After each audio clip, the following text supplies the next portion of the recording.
nossa última atividade desse segundo dia do Meninapol de Semiótica, e hoje nós temos, com toda alegria, a palestra da professora Mariana Luz Pessoa de Barros, da Universidade Federal de São Carlos, que nós recebemos com toda a naturalidade e com todo o prazer, porque afinal de contas é também a casa dela. E a palestra da professora Mariana tem o título de Perfil Institucional em Redes Sociais, Experiências e Desafios. Mariana, você tem até, vamos dizer, até 50 minutos, mais ou menos? Sim. E depois a gente reserva uns minutinhos logo a seguir para, se as pessoas quiserem fazer alguma crítica, alguma observação, alguma pergunta, debater alguma coisa, a gente ainda vai dispor de alguns minutinhos, que ainda faz parte do intervalo reservado para o nosso uso aqui da sala. Logo mais à noite tem aula aqui, mas é o tempo de a gente fazer isso. Então, não vou ficar apresentando a Mariana, porque nós conhecemos, enfim, Mariana é uma de nós, estamos sempre juntos, somos da mesma pequena tribo e pesquisamos as mesmas coisas, nos interessamos pelos mesmos assuntos. Então, Mariana não precisa que a gente fique declinando todo um currículo que seria longo e seria... Não, eu vou diretamente chamar a Mariana para vir aqui para a mesa. Obrigada, Ivan. E agora, acho que como o Renato encontrou aquele aparelhinho, né? Dá para fazer uso, então não precisa, dá para fazer remotamente. Você sabe, né, Mariana? Você vai clicando aí, né? Na flecha, né? Pronto. Faz um teste. Funciona. Funciona. Então, com vocês, Mariana, te passo a palavra. Tá. Eu queria primeiro agradecer muito pelo convite, né? Vou agradecer em nome do Ivan, mas na verdade agradeço a toda a comissão organizadora. Realmente para mim é uma alegria muito grande, assim, sempre participar do Meninapol. Foi no Meninapol que eu apresentei minha primeira comunicação, né? Tendo quase um ataque cardíaco, como é próprio das vezes inaugurais, né? E aí, daí, sempre que posso, né, participo, divulgo para os meus alunos, incentivo, né, porque eu acho que é um espaço sempre muito acolhedor, né, e de trocas muito ricas, tá? Então, fico bem feliz. Essa minha fala é uma fala, assim, meio estranha em relação à minha trajetória de pesquisa, né? Porque assim, os temas com os quais eu trabalho geralmente são ligados aos discursos autobiográficos, memória, tempo, um pouquinho de ensino, aí questões políticas, mas que têm relações com a memória, né? Então, geralmente eu fico mais nesses temas, né? Escrevi sobre memes muito por acaso, por conta de uma encomenda, né? Foi a coisa mais próxima que eu cheguei de redes sociais. Mas o que me levou a escolher esse assunto foi o fato de eu ter ficado por 3 anos, né, no cargo de diretora da Coordenadoria de Comunicação Social da UFSCar, né, a CCS, que é a coordenadoria que cuida de toda a comunicação interna e externa, né, relação com a imprensa, redes sociais, os sites, né, são 4 campi, então 4 sites, o mailing, né, que vai diariamente um informativo para toda a comunidade. Então eu fiquei 3 longos anos nesse cargo, né, e de janeiro de 2020 até março de 2024, né, então está muito recente. E, claro, uma das coisas que ficavam sob a nossa responsabilidade eram as redes sociais, né? E a UFSCar tem o Instagram, o Facebook, o LinkedIn, né? Que foi justamente nessa gestão, né? Na minha gestão que a gente criou, o Twitter, que depois virou o X e que agora está suspenso. Voltou hoje? E também a plataforma Lumini, que é uma rede social interna, né, que une ex-alunos, egressos, né, e a comunidade atual, tá? Então, o que aconteceu é que eu fui obrigada a aprender de forma prática e muito, assim, célere, né, sobre o funcionamento dessas redes, principalmente sobre o Instagram, porque é a rede que é o carro-chefe, tem o maior número de seguidores, é a rede na qual a gente investiu mais, né, nesses últimos tempos. E assim, foi curioso porque eu sou uma pessoa que tem um total de 0 postagens no meu feed pessoal do Instagram. E assim, eu não sabia o que era nada. Tipo, carrossel, não sabia, né? Então, eu não só tinha que saber o que era, como eu tinha que tomar decisões o dia inteiro. O que responde, o que não responde, posta isso, não posta. Enfim, tem uma hora que você já está fazendo os posts, né? Então é uma coisa. E é tudo no agora, né? A comunicação é uma temporalidade muito diferente da temporalidade, por exemplo, da pesquisa, tá? E decidir quais são os conteúdos, né? Então eu passei a entrar sei lá, umas 1000 vezes por dia no Instagram, porque você tem que acompanhar, né, o que está sendo dito sobre a universidade, o que está sendo falado e tal, porque tem uma questão quando você cuida de uma conta institucional, né, de um perfil institucional, você tem essa preocupação muito grande com a imagem da instituição, ainda mais que a gente pegou tempos, né, de Bolsonaro, né, em que a universidade, as ciências eram atacadas constantemente, tá? Então, essa minha fala, eu acho que é uma tentativa de dar um sentido semiótico para essa experiência que eu tive durante os últimos 3 anos, né, que me tirou radicalmente, realmente, da pesquisa, né, não dava tempo de nada, então, estou tentando olhar para esse período e extrair alguma coisa aí em termos que possa, né, contribuir para a gente pensar, né, na comunicação institucional e na comunicação, principalmente digital, de maneira geral, tá? Então, partindo dessa experiência, né, eu vou começar essa fala mencionando 2 coisas que são muito conhecidas já e muito estudadas, né, em relação às redes sociais, mas que ali ficava muito latente, ficavam muito assim em evidência, que são o comportamento que eu chamei de torcida, né, das redes, e essa questão de que apesar do algoritmo determinar, né, boa parte de como a gente vai interagir nessas redes, a gente não sabe que algoritmos são esses, né? A gente não tem transparência em relação a esses algoritmos, tá? Então eu sei que, né, isso é conhecido, né, tem várias pesquisas sobre isso, mas eu vou tratar um pouco do ponto de vista de quem vai produzir conteúdo para essas redes, especialmente para o Instagram, e mais do que isso, para quem vai produzir conteúdo num perfil institucional, né, de uma universidade como a UFSCar, que tem 27 mil alunos, 4 mil servidores, né, então, que é pública, né, então, que tem um outro tipo de responsabilidade, né, com essa, com essa rede, né, diferente do que a gente, de qualquer uso pessoal que a gente possa fazer, né, ali a gente está falando em nome de uma instituição, tá? Vocês vão ver que a minha fala tem um tom assim mais crítico em relação às redes, mas eu queria, antes de começar a falar, de entrar propriamente, né, no assunto, deixar claro que eu acho que ainda assim a gente não pode, as universidades não podem, né, deixar de disputar esses espaços nas redes, né?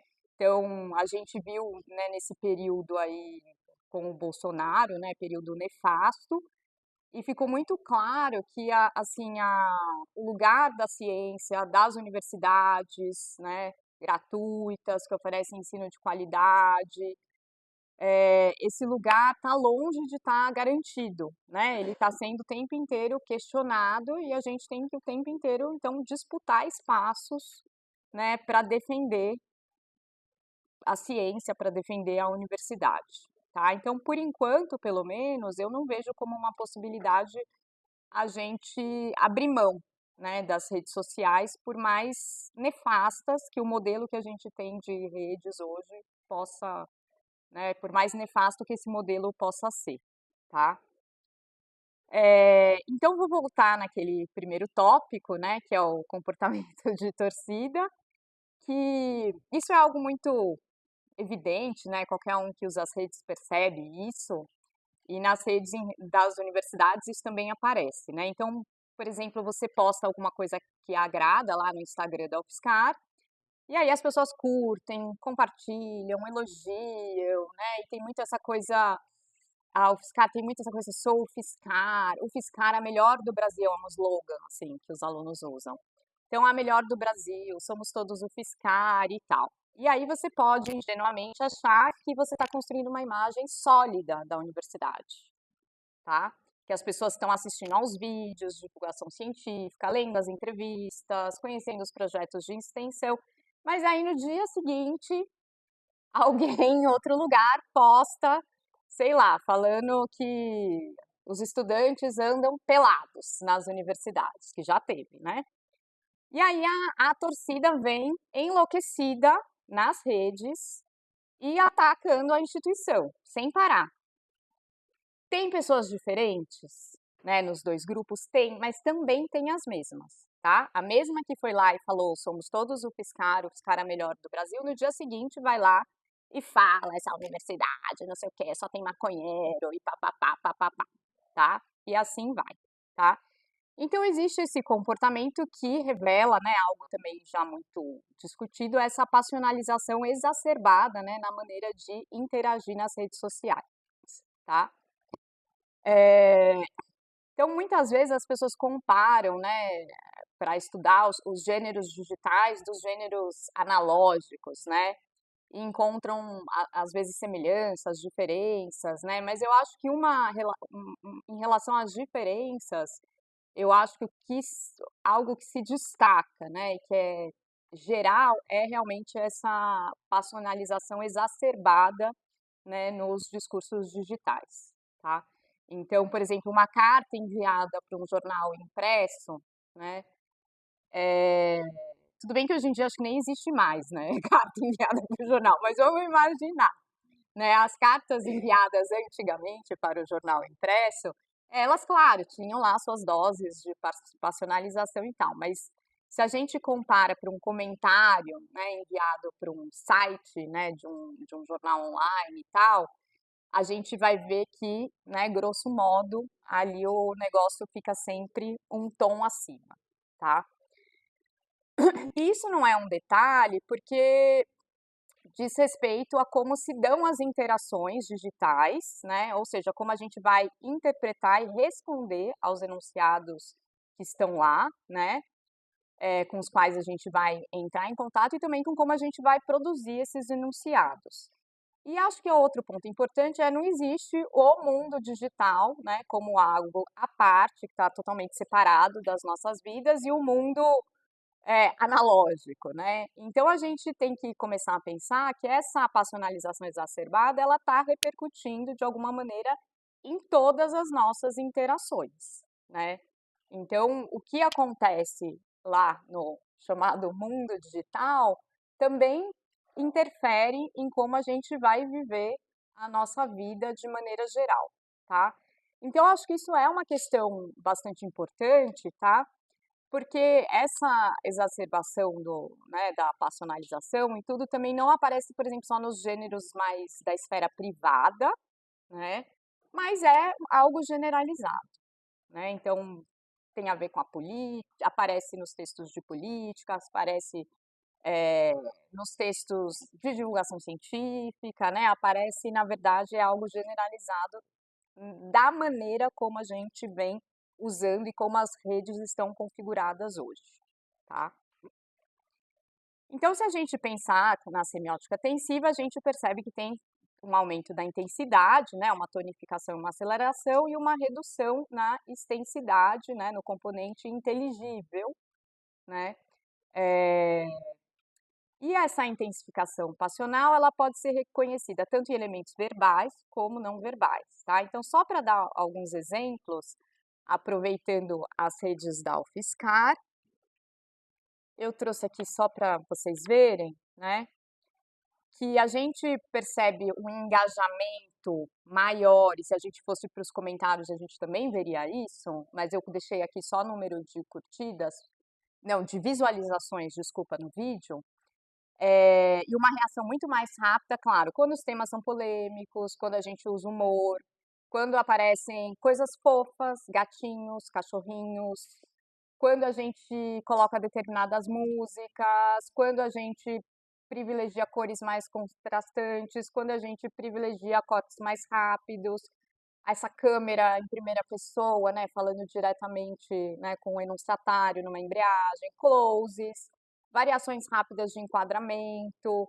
vídeos mais curtos, né, tudo que de alguma maneira vai criar impacto e aceleração, tá? Então eu vou só comentar aqui os exemplos para a gente ter uma ideia, né, do que acontece assim em um caso real, tá?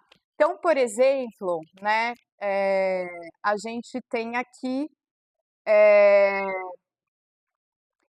ali 57 mil visualizações, né, numa campanha, que é uma campanha super legal, mas que é uma campanha super polêmica, né, o tema é discriminação, não cabe na UFSCar, aprenda, ensine, violência é crime, aí vai, depois cada vídeo vai falar de racismo, de transfobia, né, e as pessoas da universidade aparecem, falando e tal. Então, 57 é um tema polêmico, né, e que gera muitas visualizações e muitos comentários negativos e positivos, tá? A gente tem, por exemplo, ali, né, o programa Quero Saber, que é um programa, olha só, 4 mil visualizações, é muito menor, né? Então, é um programa mais longo, né, que a gente fez para o YouTube, é uma série, na verdade, e que daí trata de temas da ciência, né, com um jornalista falando e tal. E aí aqui a gente entra com cortes menores, né, do programa, mas mesmo assim ele já alcança um público muito menor, né?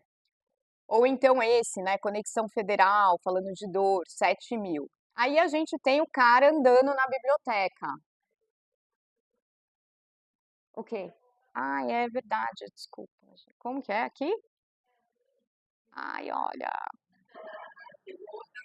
Obrigada. O cara andando na biblioteca. Como chama esse cara mesmo? Que andou em todos os lugares e tal, né? Aí eu vi que a biblioteca da UFSCar tinha. Eu falei, vamos compartilhar. 48 mil visualizações. Legal, mas assim, dá uma raiva, né? Porque o que é isso? Nada. Tipo, né? Então, assim, esse aqui, tudo bem, é uma super campanha maravilhosa que deu o maior trabalho para fazer, né? Agora, esse aqui, assim, nada, tá? Aí, por exemplo, deixa eu mostrar, tem mais um slide. Ai, aqui, gente, desculpa. Tem mais um slide, né? Esse aqui, por exemplo, né, é um vídeo desse indígena que se formou na UFSCar, um psicólogo que vai discutir saúde mental indígena, uma fala super legal, interessante, não é tediosa nada. 3.900, tá? Ou então é esse, gente, reitora da UFSCar foi falar com o Papa. 12 mil visualizações. Aí, essa aluna aqui, que ela é sei lá, uma TikToker, e a gente convidou então para gravar. Ela é uma TikToker e ela faz fotos, ela é aluna do campus da UFSCar, que tem principalmente as questões agrárias, que é uma fazenda, né? E ela, ela, ela é uma menina super bonita e que faz fotos, sei lá, no trator e tal, em vários lugares e tal. Mas daí a gente publicou ela chamando para um evento que chama Lagoa do Sino de Porteiras Abertas, ela foi super querida, fez e tudo, mas aí 118 mil visualizações, né? Então é uma coisa que você vai ficando, a hora que você está dentro da rede, tendo que postar os conteúdos, né, institucionais e fazer isso circular, é uma coisa que vai te enlouquecendo, assim, né? Então bom, deixa eu voltar aqui, sair do que eu já tô tentando começar. Bom, é... então, o que a gente percebe, né, por esses exemplos? Tinha um que eu tirei, que eu esqueci de pôr, que é, por exemplo, quando a gente estava na época da Covid e ia voltar para o presencial, né? Tinha que fazer uma campanha para a volta para o presencial. Aí a gente fez várias coisas e a gente falou, putz, mas as pessoas não veem mais a coisa de como usar a máscara. Aí a gente fez uma campanha com cachorros usando a máscara. Gente, até o meu cachorro tá lá. E aí, tudo bem, ai, que fofinho, né? Mas, assim, não é um conteúdo super incrível, não é? Também, sei lá, 50 mil visualizações, 1000 comentários, né? Então, é um pouco. A gente se diverte, mas é um pouco triste, né? É um pouco decepcionante, tá? Isso explica muita coisa, exatamente, tá? Aqui, máscara não é colar, tá? É a do cachorrinho, tá? Mas isso é antiga, já aumentou muito esse número, tá? Então era isso, era máscara não é colar, máscara não é brinco, máscara não é óculos, né? E assim vai, tá? Enfim, bom. E aí eu trouxe aqui uma citação da minha querida colega Renata Mancini, né, nesse artigo que se chama A Retórica do Sentir Reagir à Exacerbação Sensível como Estratégia no Universo Transmediático, tá? Para ajudar a gente a pensar um pouco no que acontece em termos de interação, né, nas redes sociais, tá? Então vou ler esse trechinho. Espectadores, usuários, formadores de opinião, somos todos cevados na lógica do excesso de informações, de estímulos variados, de rapidez das trocas, de múltiplos tipos de gadgets que atuam como mediadores e medidores de nossas interações, aliados a uma saturação passional direcionada à indignação, à repulsa, ao ódio, ao medo, mas também à complacência, à ternura, ao êxtase, à adoração. Em suma, somos, vias de regra, solicitados primordialmente pelo sensível, portanto, acostumados a, antes de mais nada, reagir. Diminuir a margem de reflexão de quem interage, na medida em que o recrudescimento sensível leva o enunciatário a fundamentalmente reagir, sem grande espaço para uma resposta mais detida, serena ou elaborada, parece ser o motor de fenômenos atuais, como a consagrada lógica da lacração, ou mesmo a base fértil para as fake news, versão falsa ou mentirosa de notícias que prescinde de comprovação factual. Pois é suficiente que o discurso veiculado entre em ressonância com o universo de valores que moldam um crer compartilhado que se basta para alimentar sua circulação, né? Então, me parece que de alguma maneira, né, todos esses exemplos que eu mostrei, eles um pouco comprovam isso que a Renata diz aqui, né? Essa relação que a gente, de alguma forma, foi aprendendo, né, a interagir nas redes, primordialmente pelo sentir, né, numa relação de reação imediata, né? Então é isso, a pessoa ontem achava a universidade o máximo, apareceu outra coisa, ela já reage mandando tudo a merda, né? Porque é isso, tá?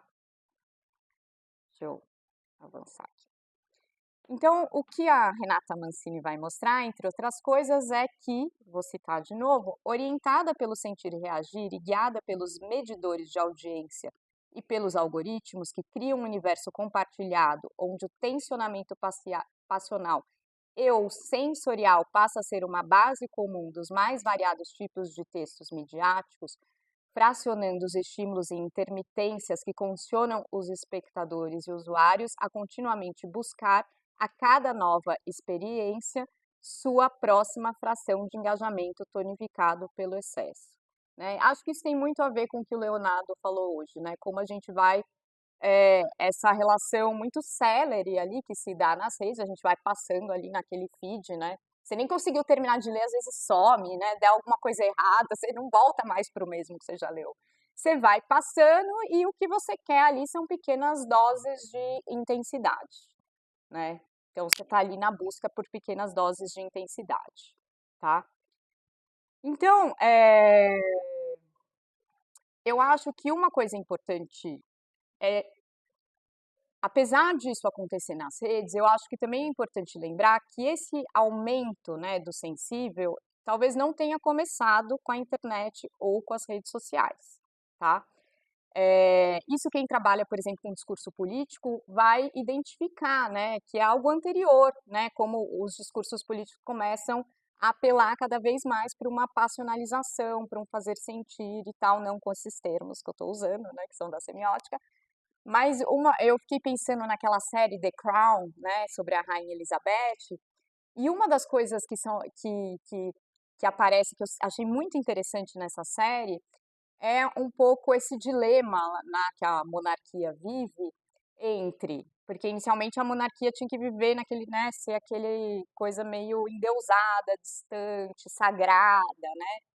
E aí, no século XX, começa a haver uma mudança de relação com as figuras públicas, inclusive as figuras políticas, né? E eles começam a ver uma necessidade de aproximar a monarquia da população, então criar uma relação mais sensível, mais próxima, mais íntima, né? E eles começam, por exemplo, tem a questão, o casamento lá da Rainha Elizabeth, que é televisionado, que é uma coisa muito, né? Isso no ano, eu até anotei o ano, gente. Eu anotei, mas talvez não aqui. Acho que é tipo anos 40, tá? Tem, por exemplo, a primeira vez que ela vai fazer uma emissão, né, uma fala na TV, então ela vai entrar na casa das pessoas, tá? Então a ideia é né, o que vai acontecendo vai aparecendo muito antes, né, das redes sociais, essa necessidade, né, dessas figuras se aproximarem um pouco do papel de superstars, né? Por exemplo, na série também, daí a gente vê o que acontece com a Lady Di, que é uma superstar, né? Então, que é uma princesa superstar, tipo da Disney. Então, mostra também um reality show que a família faz, é um documentário que vai para a BBC, em que mostra assim, a Elizabeth jantando, sabe? Tipo, reality show mesmo, tá? Tudo isso antes das redes, né?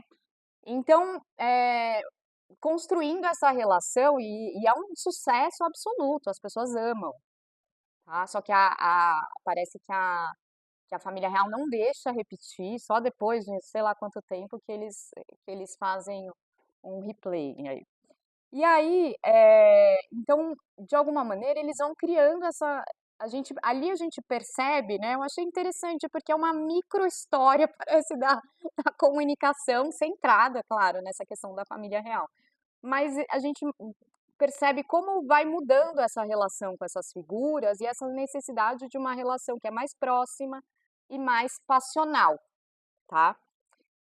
Então, de alguma maneira, né, às vezes a gente coloca as redes como, né, não só as redes, mas a maneira como se dá a comunicação hoje, né, no digital, como vilã, mas me parece que as redes, de alguma maneira, juntaram, assim, a fome com a vontade de comer, sabe? Me parece que a gente já estava estruturando um tipo de relação assim, que obviamente se a gente tivesse uma análise mais profunda, tem tudo a ver com o sistema capitalista, mas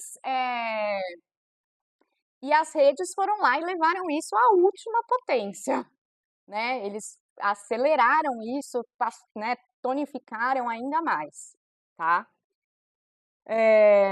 Então, isso eu acho que mostra, né, por um lado, né, tudo isso, assim, até agora que eu falei, mostra, por um lado, eu acho que a importância da gente, né, seguir com as nossas pesquisas sobre as interações nas redes, né, os sentidos que elas produzem, mas eu acho que também isso nos coloca uma questão, né, e uma responsabilidade como produtores de conteúdo para as redes, né.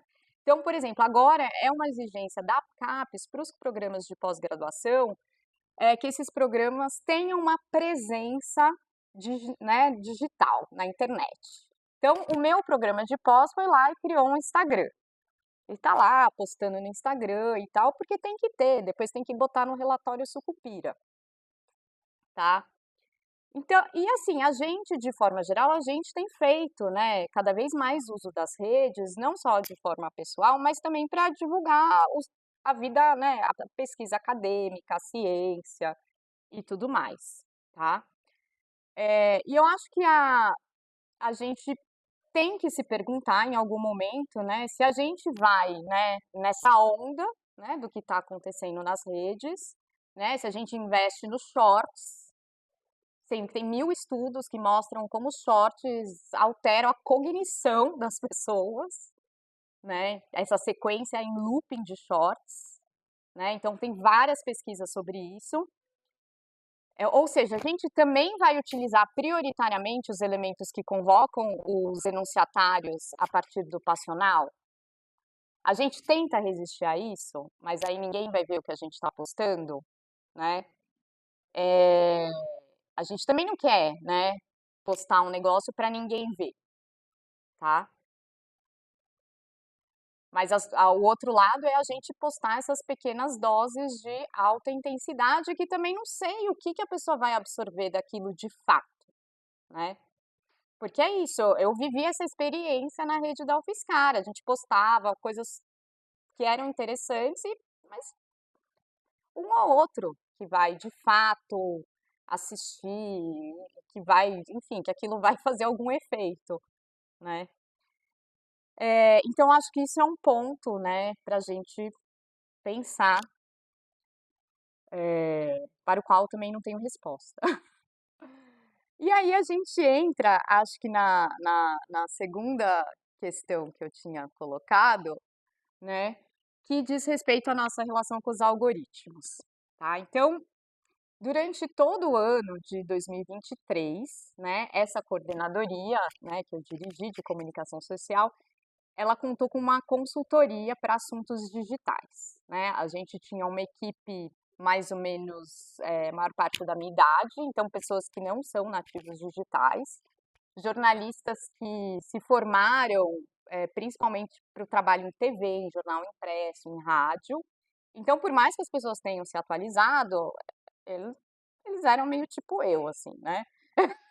Então a gente contratou uma super consultoria, uns caras legais, críticos, né, que trabalham com grandes marcas, e eles fizeram tanto uma avaliação, né, do nosso ecossistema, como eles chamam, de comunicação, e aí a gente passou a ter reuniões semanais com eles durante um ano para receber orientações, discutir casos, porque acontece de tudo. Você posta um negócio, aí tem uma reação inesperada, você tira, você não tira, né? Você tem que sempre decidir o que fazer. É censura, não é censura, enfim, né? Então tem tudo isso. E aí, nessa consultoria, a gente aprendeu, por exemplo, que o algoritmo da empresa Meta, né, que é a Big Tech, que é dona do Facebook e do Instagram, não gosta tanto de postagens com muito texto verbal na arte. Tem uma proporção entre imagem e componente verbal que funciona melhor do que, por exemplo, se a gente usar muitos elementos verbais. Tá? A gente também aprendeu que o algoritmo da Meta não gosta de vídeo longo. Longo, 1 minuto e meio, 2. Não gosta. E não gosta quer dizer que não entrega, né? Que você vai produzir um conteúdo incrível, mas ele não vai alcançar muita gente, ele vai alcançar um número reduzido de pessoas se ele não estiver de acordo com certos protocolos estipulados pelo algoritmo, tá? Então, a gente, claro, tentou se adaptar um pouco, por exemplo, o programa mais longo que ia para o YouTube, a gente postava com cortes nas redes, enfim. Mas mesmo assim não era suficiente, porque não era bombástico, então tem 1000 elementos que entram em jogo aí, tá? Mas eu queria destacar duas coisas, né? A primeira, porque era uma fala mesmo, não gosta, não gosta, né? A primeira, então, é essa, esse algoritmo que é personificado, né? Que é humanizado. O algoritmo não gosta, o algoritmo faz isso, o algoritmo faz aquilo, tá? E a segunda é o fato do algoritmo interferir diretamente, né, naquilo que uma universidade pública vai comunicar, no modo que ela vai comunicar, nos temas que ela vai comunicar e na maneira como ela vai interagir com os internautas, né, com seus enunciatários, tá? E eu estou falando da universidade pública, porque foi a minha experiência, mas sei lá, eu poderia estar falando do governo brasileiro, que tem que se adaptar exatamente às mesmas coisas, tá? Então, eu acho isso assim, muito chocante, né, para dizer o mínimo, tá? E o que eu acho o que é curioso, né, é que apesar de todas essas predileções, né, do algoritmo, mesmo essas pessoas que trabalham diretamente, que dão consultoria para grandes marcas e tudo mais, não sabem como os algoritmos funcionam, tá? Isso, claro, é uma briga, né, de quem trabalha pela democratização e tal, da internet e tudo mais, essa transparência, né, dos algoritmos, né, as empresas abrirem esses algoritmos, né, mas por enquanto a gente tem isso, né. Então, então por um lado, existiam essas regras muito claras de o que que a gente tinha que fazer, né. Então, você tem que ter vídeo de até tantos minutos, você tem que ter essa proporção de imagem e elementos verbais, você tem que ter isso, você tem que ter aquilo. Por outro, né, principalmente quando a gente começou a impulsionar, né, essa consultoria foi também para a gente aprender a impulsionar, quer dizer, pôr uma pequena verba, era bem michuruca mesmo, para para impulsionar um conteúdo, tinha horas que eles falaram: "Ah, não, isso não funcionou, tem que ir tentando, vai tentando, tenta outra coisa". Tipo, que vamos ver como que o algoritmo vai reagir, tá? Isso sem falar nas mudanças, né? Então, às vezes, você organizou, porque daí você tem que organizar um sistema de produção para, por exemplo, produzir vídeos de tanto tempo, né? Isso envolve 1000 etapas de produção. Aí acontece uma mudança no algoritmo, que você só descobre ali, né? A hora que você percebe que o negócio não vai mais. Aí pronto, você reorganiza todo, assim, as relações de trabalho, né? É uma interferência muito grande na nossa vida, tá? Então, só para chamar a atenção que a gente tinha dois extremos, né, nesse discurso sobre o algoritmo, tá? Que eu acho que é um pouco o que a gente vive como produtor, né, de conteúdo, quando a gente de fato quando a gente posta, né, no pessoal, tudo bem, não teve curtida, não importa, mas quando você é uma universidade, importa, tá? Então, por um lado, tem a ideia de que o algoritmo entrega mais certas postagens e certos conteúdos a partir de regras muito bem determinadas, né? E por outro, essa ideia de que a gente tem que testar para ver se dá, vai meio ao acaso, né? São dois extremos, tá? E na semiótica, isso me fez pensar muito, vamos voltar lá, aqui nos regimes de interação do Landowski, tá? Especificamente em dois regimes, né? O regime da programação e o regime do acidente. Eu vou retomar rapidamente a definição só desses dois, tá? Então, a programação, Landowski vai falar que é marcada pela regularidade das ações de um dado sujeito que age sobre as coisas, né? Definimos essa noção como a constância das relações entre interactantes, baseada seja em leis de causalidade, seja, o que mais nos interessa, em constrangimentos de ordem sociocultural que podem apresentar-se como regras, hábitos, rituais ou outros estereótipos comportamentais. E aí, vou pular aqui os outros, a gente tem o acidente, tá? Que se funda no princípio da aleatoriedade e se configura como aquilo que rompe a normalidade, o esperado, ou seja, está ligado à perda de controle. Sua lógica é a do risco, do nonsense e do imprevisível. Tá? Então, retomando um pouco a ideia do algoritmo, me parece que a nossa relação, eu não estou falando de como ele funciona, estou falando de como a gente interage com ele, cotidiana com ele, né, ou seja, a relação de quem vai produzir conteúdo para as redes, oscila entre a programação e o acidente, né? Porque, ora, temos a receita exata do que a gente precisa fazer numa relação de causalidade, se fizer isso, vai dar naquilo, né? Então, é uma certeza, né, que se a gente fizer uma coisa, vai ter sucesso da comunicação. Então, é um regime de interação de baixo risco, né?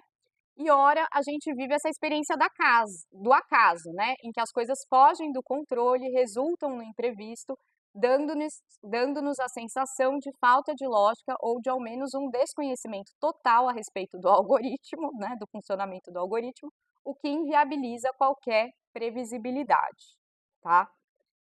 E é interessante notar que essas duas formas de interação, a programação e o acidente, elas têm em comum, né, apesar de elas serem o extremo, né, o mais alto risco e o mais baixo risco, né, elas têm em comum o fato de que elas não tratam o outro como sujeito, né? Isso é uma coisa sobre a qual o Landowski vai falar, né? Porque elas agem, né, em relação ao outro, elas não levam em conta as crenças, os valores, quem é esse outro, né, a sensibilidade, né? Então não é um sujeito, não tem uma subjetividade, tá?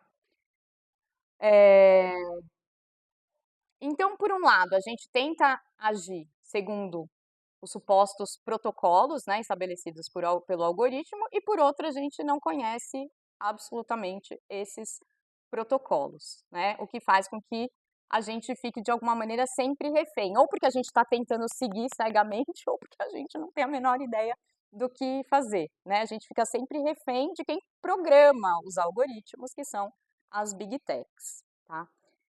Agora, retomando, né, essa questão da personificação do algoritmo, né, o algoritmo que gosta daquilo, né, que não gosta, que tem, então, crenças e valores, né, tem também duas coisas que eu queria destacar, né. O primeiro é um esforço que parece que a gente faz de passar de regimes da interação em que não somos vistos como sujeitos para outro como o da manipulação, né, que requer dois actantes numa relação intersubjetiva. Então, a gente busca adquirir saberes sobre as crenças e desejos do algoritmo numa tentativa de persuadir o algoritmo e fazer nossa postagem circular, tá? Então, ou às vezes a gente até atribui, outro dia eu até comentei, a minha filha falou, né, que eu mudei um negócio no celular dela para justamente o algoritmo determinar o que ela vai ver. E ela falou, mãe, mas o algoritmo sabe do que eu gosto. Então, é como se fosse um amigo, né, indicando filmes bacanas, uma música legal, né. Então a gente cria, de alguma maneira a gente está criando, né, a gente está passando para, a gente está tentando estabelecer algum tipo de previsibilidade, né, em relação ao acaso, e algum tipo de possibilidade de negociação que a gente não tem na programação, tá? E outra coisa que diz respeito a essa humanização do algoritmo é uma coisa aí, acho que mais evidente, né, que é o apagamento, né, dos verdadeiros sujeitos, que são os grandes conglomerados de tecnologia, como a Meta, né, e a Google, né, que programam de fato o que vai acontecer nas redes. E aqui eu acho que a gente pode usar a programação nos dois sentidos, né? Programou no computador, mas também a programação no sentido do Landowski, né? Porque é isso, ó, é uma programação que está ali inserida. E isso, claro, desresponsabiliza essas empresas, né, como se o algoritmo tivesse vida própria. E, de fato, eles usam esse tipo de discurso também para falar sobre o algoritmo. É o algoritmo que faz isso, né? Não somos nós, tá? Então, essas big techs, elas interferem de uma forma que é velada, né, na maneira como a gente interage, na escolha dos temas, no modo como a gente vai tratar desses temas. E eu sei que não é uma via de mão única, né, no sentido de que, às vezes, eles lançam um projeto inicial e os usuários, né, os internautas, eles subvertem isso, né, existe alguma pequeníssima margem para isso. Então, foi o caso, por exemplo, das hashtags, né, que era uma coisa muito mais de indexação e tal, e daí teve esse uso político, né, da hashtag e tal. Então, enfim, foi para outras coisas, né? Tem uma, agora você usa hashtag para destacar alguma coisa, enfim, tem mil usos diferentes não previstos, né, inicialmente por essas big techs, tá? Então, é possível alguma pequeníssima insubordinação, né? Porque até o regime da programação tem seus riscos, né? Não está isento de riscos, mas são coisas muito pequenas, tá? E aí, eu acho que vale lembrar, né, depois de tudo isso, aquilo que eu falei, né, de que o mundo digital não é algo à parte, né? Então, tudo isso que é bastante grave que acontece, né, em relação às redes especificamente, mas em relação a várias outras coisas, né, mecanismos de busca e tudo mais, isso vai interferir na maneira como a gente, né, leva a vida em geral, tá? Então, pensando nisso, eu só queria terminar essa fala não muito eufórica, né, dizendo que a gente tem grandes desafios, né, e responsabilidades, né, como pesquisadores das linguagens, porque é essencial, claro, que a gente aprenda a lidar cada vez melhor com essas novas práticas, né, novas formas de se comunicar, para que a gente possa resistir, né, ao que exige resistência e também, na medida do possível, né, aproveitar também o que tem de possibilidades ali ofertadas, tá? Possibilidades limitadas, eu diria, na maneira como as redes, por exemplo, estão configuradas hoje e a maneira como a gente foi aprendendo a se comunicar nessas redes, né? Porque eu acho que é uma coisa também de mão dupla, tá? Então, é isso, gente. Obrigada.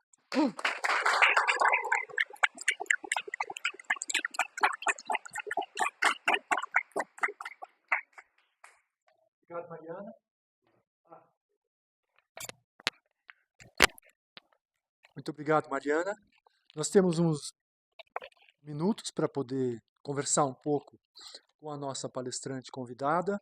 Então, bom, a gente vai abrir para o debate.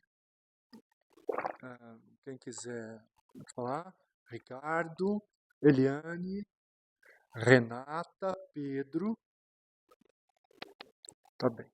Então, por enquanto, essas pessoas. Então, acho que quem primeiro levantou a mão, Ricardo.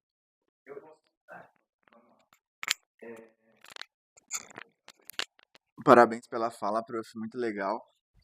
Eu não sei se você lembra, mas você participou da minha banca de seleção ao mestrado na UFSCar. E eu fiquei muito feliz de estiver aqui e estiver apresentando sobre esse tema que também me interessa bastante. Eu fiquei com uma curiosidade, eu acompanho a rede da UFSCar, isso deve ter uns 2 anos mais ou menos. E eu lembro que no ano passado, ou eu não tenho certeza se foi no fim do ano passado ou se foi no começo desse ano, que a UFSCar promoveu uma aula magna do Silvio Almeida. Foi o ano passado. Foi ano passado? E eu fiquei curioso para saber como é que vocês lidaram com essa situação hoje, um ano depois, ou não sei se isso chegou ao seu. É só isso. Eu fiquei Posso muito responder curioso. já? Sim, Ou sim. espero as outras perguntas? Tá. Então, a gente fez. Nossa, foi assim, uma decepção, um grau. A aula dele foi maravilhosa. Então, foi assim, uma queda das alturas, para mim, pelo menos. Mas eu não tô mais lá, então eu não sei, mas eu acho que ninguém mexeu em nada. Porque tá lá no feed, tá no passado. Eu vi que ninguém mexeu em nada. Assim, também não apareceu mais novos comentários, porque é um conteúdo que já tá meio parado ali, né? Então, o que tem é anúncio das redes, tem uma entrevista dele que foi gravada na época, então uma fala dele curtinha. E, se não me engano, coisas que estão no feed eram só essas, assim, a divulgação da aula e essa entrevista, e eu acho que ninguém mexeu nisso. E não sei se vai mexer, né? Porque tá lá, faz parte da história da universidade também, né? Eliane, Eu também, Mariana, gostei muito da sua fala. Enfim, acho que é um assunto que a gente precisa mesmo falar muito, pensar, descrever, tentar descrever semioticamente. Enfim, tem uma coisa, eu vou fazer só um comentário e depois, de fato, uma pergunta, mas tem um ponto que você tocou que eu acho que é algo que precisa mesmo ser estudado, né? Que é essa questão dos vídeos que são nada, né? Como você falou, tipo, o cara andando lá na biblioteca, a menina lá chamando para um evento e milhões de visualização. Isso me fez pensar um pouco O também da numa menina a coisa. gente ficou feliz, porque era Hum, pro evento da UFSCar, mas mesmo assim chama atenção o fato disso ter sim. 100 mil Isso. visualizações, né? Ao lado, sobretudo ao lado de outros trabalhos que você disse, né, que tem toda uma preocupação em conteúdo, em preparação de conteúdo e que não chegam na metade daquilo, né? E daí isso me fez pensar também num fenômeno que me chama muito a atenção, me chama por conta de uma relação próxima, assim, que eu pensei que era só da minha sobrinha, depois eu descobri que são com todas as crianças, que é essa coisa da. Hoje as crianças ficam, minha sobrinha fica horas assistindo vídeo de uma menininha ou uma mulher, ou sei lá, que fica fazendo nada, sabe? Assim, o meu dia, vou arrumar o quarto e não sei o quê. E aqui eu comentei isso com alguém, falar, mas é geração, meu filho também, meu fulano também. Então, eu falei, gente, você tocou nesse assunto agora, eu falei, isso tinha que ser estudado, né? O que é uma coisa tão sem conteúdo prende tanto, engaja tanto, enquanto você tem uma outra assim. Então, acho que precisa ser estudado, porque de fato é muito grave isso, né? E como a gente comentou durante mesmo a sua fala, a gente está pagando o preço disso. Por isso que precisa entender para construir estratégias, né? Então, esse era só um comentário. Mas o que eu queria te perguntar é porque você também ressaltou bastante, né, a questão de que se fala muito hoje, né, de que as redes são um espaço democrático e tal, onde você pode publicar, mas também já está vindo muitos estudos que comprovam isso, que não tem nada de democrático, né, e que, na verdade, mais do que usuários das redes, nós somos usados nas redes, Trabalhadores né, trabalhadores, não exatamente, pagos. né, rendendo muitos lucros, É. sem ter nenhuma troca, como mercadorias mesmo. Mas você falou muito dessa questão da imposição, né, de tipo, mesmo uma instituição, uma universidade pública, precisar, se quer fazer seus conteúdos, porque o contrato é simples. Quer, tem que se submeter. Não quer, azar. Saia, ninguém vai ver suas coisas, se conforme isso. E daí o que eu queria te perguntar é você, como na coordenação disso tudo, coordenando isso tudo, até que ponto essa coerção ela afetou a imagem? Até que ponto você precisa abrir mão de certos princípios assim para falar, ok, vai, vamos, tem que circular, precisa circular, né? Então eu queria que você falasse um pouquinho sobre isso. É, eu vou começar por uma outra coisa que eu acho assim, a nossa única salvação é a regulamentação. Não tem outra coisa, tá? Enquanto isso não acontecer, a gente vai ficar com essas pequenas estratégias de resistências muito pontuais e muito mínimas, assim. Acho que não tem outra saída, né? E eu acho que a gente está numa fase, eu tenho uma amiga que fala, as nossas crianças já quem sabe as próximas gerações que vão pegar uma internet regulamentada e tal, né? Essa geração já foi dominada. Então, tô brincando, assim, mas eu acho que é a única opção, assim, a hora que você começa a ver na prática, né, porque eu acho que também existe muito esse discurso, ai, não são as redes, o problema não é o jeito que a gente usa. Não, a rede tem um dono, não é assim o jeito, você não usa como você quer, né. Mas, em relação às práticas da universidade, o que a gente fazia era um pouco tentar dosar, então tentar às vezes é isso, colocar, sei lá, chegava no final do ano, aí colocava teve uma que era nas férias, que era um daqueles memes da galinha, sabe. Não sei se vocês já viram, eu adoro. Aí era uma, só falta, vai guerreira, só falta uma semana para as férias, era uma coisa assim, né. Aí a gente pôs, aí sempre tem quem não entende, né, e daí coloca: "Nossa, o que é essa galinha?" Aí aí você tem que explicar: "Olha, é um meme, né, cara colega." Bom, mas aí então a gente dosava, né, a gente fazia coisas que para tentar atrair, né, um pouco mais de público e tal, que é isso, né, essa galinha, né, por exemplo, ou o cara andando na biblioteca. E a gente daí fazia outros conteúdos nos quais a gente de fato acreditava, achava que eram importantes para a universidade e tudo mais.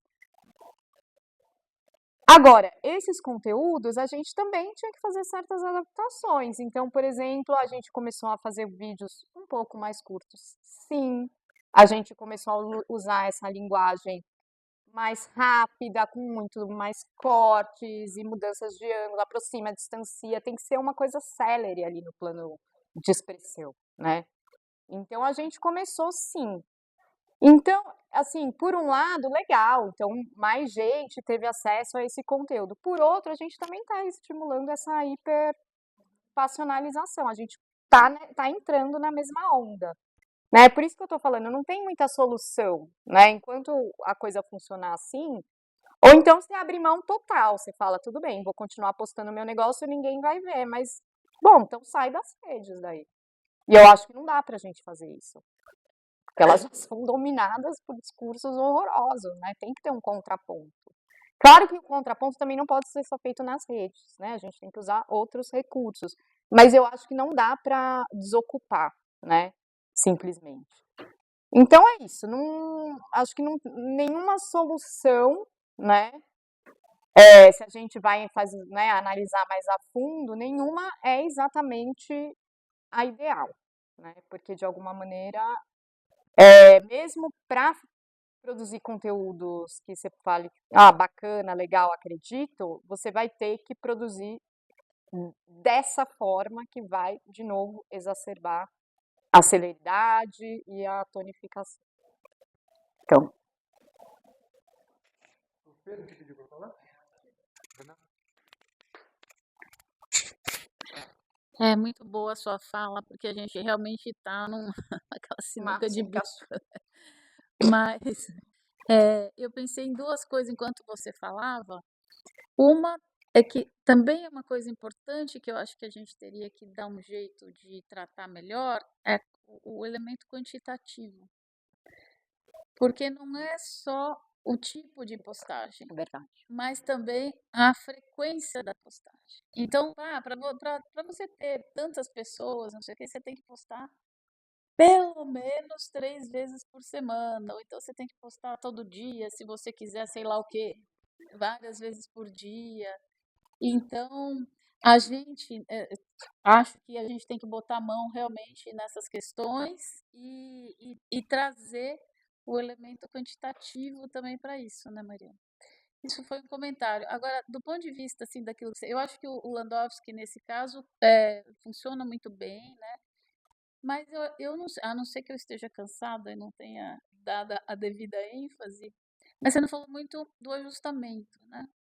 E aí eu fiquei pensando, enquanto você falava, né? Porque parece que tem uma aspectualidade nessa coisa, né? Porque para o incoativo, é isso que você falou, você vai oscilar entre a programação e o acidente. Mas para aquilo que é o curso da coisa, né? Que é o durativo, eu acho que daí seria mais o regime do ajustamento do que o da manipulação. Porque a relação intersubjetiva, não sei, tô jogando para ver o que você acha. Porque na relação, porque a gente fica reagindo o tempo todo com a reação. Sim, Então, você vai se ajustando, depende. Se todo mundo começa a odiar, você tem que fazer alguma coisa. Se todo mundo começa a gostar, você tem que fazer alguma coisa. Se fica uma coisa morna, você tem que. Enfim, parece que o ajustamento nessa duratividade aí seria o tipo aí mais o regime, né? Que eles chamam o regime mais interessante. O que você acha? eu acho. Primeiro eu vou só comentar a questão quantitativa, né? Ela é um fator essencial também, né? Porque ela que faz a gente entrar, né, também nesse looping de ficar passando de uma coisa para outra, passando de uma coisa para outra, né? E buscar sempre aquilo, então, que vai se destacar, né? Que vai ser mais intenso, né? E na consultoria a gente também aprendeu que a gente tinha que postar, sim, sei lá, 3, 4 vezes por dia. Quanto mais, melhor. Quanto mais, melhor. Porque a gente tinha antes uma política de não vamos postar tanto, porque é isso, daí também cada um te falou uma coisa, aí não, porque é melhor dar um tempo entre uma postagem e outra, porque não sei o quê, porque tem os horários, que não. Aí na consultoria sim tem os horários, mas quanto mais postar, melhor, né? Então é uma coisa muito louca isso, quanto mais postar, melhor, né? Porque é horrível. Aí a gente tem essa profusão aí, já é totalmente engolido, né, pela quantidade. Mas sobre os regimes, eu acho que pode ser. Eu acho que tem os dois, para falar a verdade, né? Eu acho que a gente, de alguma forma, a gente tenta controlar o acidente, né, pela manipulação, né, um pouco no sentido de que tenta, porque é quase como a gente estivesse tentando convencer o algoritmo, né? Às vezes eu tenho essa sensação, né? Você tá tentando, né, fazer o algoritmo fazer o que você quer, né? Mas tem o lado de você ir se ajustando também, né? As reações que acontecem nas redes. Acho que você tem razão, sim, que é um regime importante para as redes. Pedro, Obrigado. Oi, Mariana, obrigado pela sua fala, muito interessante. É, a primeira parte da minha pergunta vai na mesma linha da Renata. Eu também percebi que dos 4 regimes você não tinha falado do ajustamento. Eu fiquei me perguntando se você consideraria viável pensar no algoritmo como nessa relação intersubjetiva, né? O Léo falou na palestra anterior do algoritmo como enunciador. Então eu fiquei me perguntando isso e me ocorreu assim, num fenômeno tipo Pablo Marçal. Em que parece que há um ajustamento ali. Ele e o algoritmo estão, né, nessa dança meio que perfeita, né? Não parece que realmente tem a relação de manipulação ou de programação. Então, isso é uma coisa que eu queria te perguntar. É um pouco por que o ajustamento foi o único que você não mencionou. E a outra coisa também é a mesma pergunta que eu fiz ao Léo sobre essa relação da semiótica e dos meios, porque eu fico também com essa sensação da sua fala que ela é toda sobre essa mídia, né, sobre a rede social. Sim. E eu também vou citando o Flussi que eu citei na primeira parte, várias dessas coisas aí que você levantou, ele lá na década de 70 falava dessa falta de imaginação técnica, da necessidade de construir imaginação técnica, a gente não sabe como funciona, do ser humano sendo funcionário, que é o termo que ele usa, né? O ser humano como funcionário. Então, eu queria entender um pouco isso, como você enxerga essa relação da semiótica com a teoria dos meios. Tá. Sobre essa questão do ajustamento, né? Não, primeiro, sobre o algoritmo ser um coenunciador. Eu não gosto muito dessa ideia, porque ela, de novo, apaga a empresa que está por trás, né? Então, se alguém é coenunciador, é a empresa, tá? Não é o algoritmo, né? O algoritmo é uma sequência ali de instruções, né? Que a empresa dá e que vai fazer a rede funcionar de uma determinada maneira, né? Para que as tarefas sejam executadas de uma determinada maneira. Isso vai interferir na maneira como a gente vai falar e tudo mais? Vai, né? Eu acho que uma maneira muito legal de estudar o algoritmo seria pensando na questão dos níveis de pertinência, tá?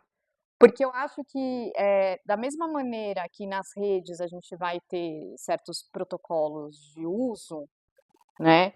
A gente também tem quando a gente escreve num papel, né? A materialidade do papel, né? O objeto, ele vai também determinar formas de inscrição nele possíveis e outras não possíveis, né? Eu acho que a grande questão do algoritmo é que ele vai interferir no tipo de conteúdo, ele vai interferir se a relação é mais passional ou não, porque porque ele é uma instrução dada por uma empresa, né? Ele não é, ele tem todas essas determinações ali, né? Então, eu não gosto da ideia dele como coenunciador por causa disso, porque apaga a responsabilidade. E agora, sobre as outras mídias, né, anteriores, eu acho que foi um pouco isso que eu tentei falar usando o exemplo lá do The Crown, que de alguma maneira eu acho aquilo que eu falei, eu acho que as redes vieram numa espécie de uma intensificação de um modo, né, talvez de uma forma de vida que já estava se estabelecendo antes, né? Então eu não acho que é assim simplesmente, as redes causaram tudo isso. Não, elas vieram intensificando coisas para as quais estávamos nos direcionando e elevaram isso, né, à milésima potência, né? Porque é diferente, claro, a maneira, né? A gente está aqui com a rede, no celular, está falando com a pessoa e está olhando e tal, né? Mas de alguma maneira eu acho que são coisas que elas não inventaram exatamente, assim, né? E a outra questão do ajustamento, né? Ele, né? Por exemplo, do Marçal que ele se ajusta ao algoritmo, né? Talvez em algum momento, né? Mas assim, eu acho que não dá para perder de vista essa ideia de que o algoritmo ele é algo ali que está programado, né? Então, inicialmente não é uma programação, né? Talvez pensar na questão aspectual mesmo que a Renata colocou. E talvez em algum momento a gente passe a se ajustar, né? O Landauer vai falar de uma sensibilidade perceptiva e de uma reativa, né? Então, talvez o algoritmo diga mais respeito a essa sensibilidade reativa, né? São duas formas de sensibilidade ligadas ao ajustamento. Então, talvez dê para desenvolver uma coisa aí nesse sentido, tá? Mas eu acho que eu não falei de ajustamento, porque acho que eu queria muito chamar a atenção para essa questão da imposição, né, do algoritmo nas nossas vidas. Assim, então mas esse ajustamento reativo, ele acaba, né, eu acho que ele acaba sendo, ele é muito próximo da programação de alguma maneira, né? A diferença é que ele vai lidar com as sensibilidades, né? Então pode ser um caminho legal.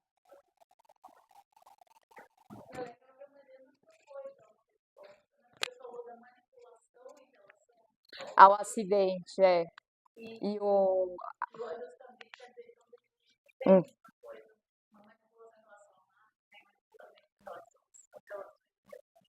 Sim, sim.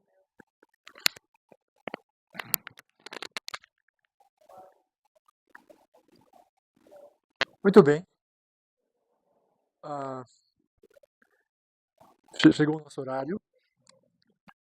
Eu quero mais uma vez agradecer a presença de todos, aqueles que ficaram conosco hoje até o final do nosso segundo dia do Mini Anapol 2024.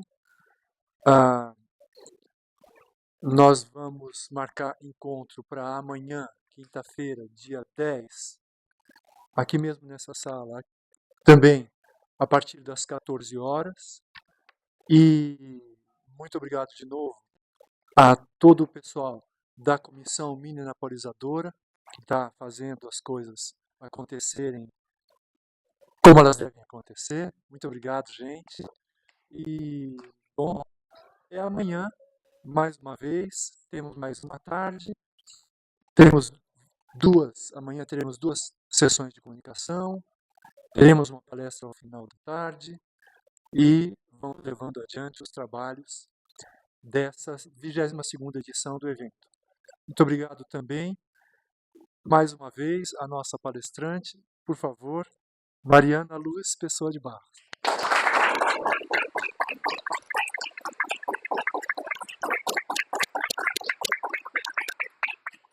Tchau, gente. Até amanhã. Obrigado.